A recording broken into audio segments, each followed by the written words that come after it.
तर बीडच्या शिरूर तालुक्यातील व्यक्तीला अमानुषपणे मारहाण प्रकरणी शिरूर पोलीस ठाण्यामध्ये सतीश भोसलेच्या विरोधात गुन्हा दाखल करण्यात आला। शिरूर तालुक्यातील एका व्यक्तीला अमानुषपणे बॅटच्या सहाय्याने मारहाण करण्यात आली होती। याचा व्हिडिओ सोशल मीडियावर व्हायरल झाला होता। मारहाण करणारा व्यक्ती भाजपचा पदाधिकारी सतीश भोसले असून त्याच्यावर आता पोलीस स्टेशनमध्ये गुन्हा दाखल करण्यात आला।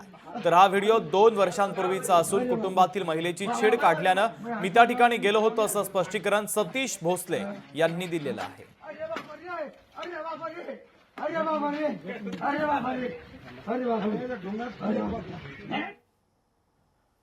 ज्या पद्धतीने जो व्हिडिओ व्हायरल झाला आहे तो पूर्णपणे चुकीचा आहे आणि तो खूप जुना आहे।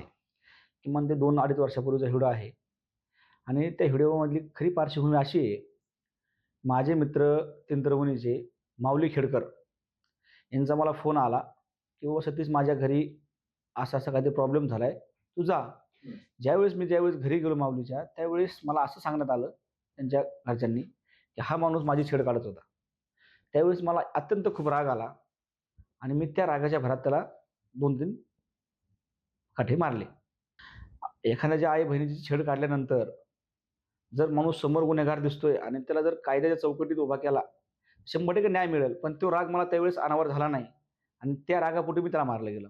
सदरचा व्हिडिओ हा शिरूर कासार हद्दीतला असल्याची सगळीकडे चर्चा होत असल्याने, तसेच त्यातील जो मारहाण करणारी व्यक्ती आहे ती सतीश भोसले नावाची व्यक्ती दिसत असल्याने आम्ही त्यामध्ये गांभीर्य घेऊन पोलीस स्टेशन येथे विविध कलमान्वये गुन्हा दाखल करण्यात आलेला आहे।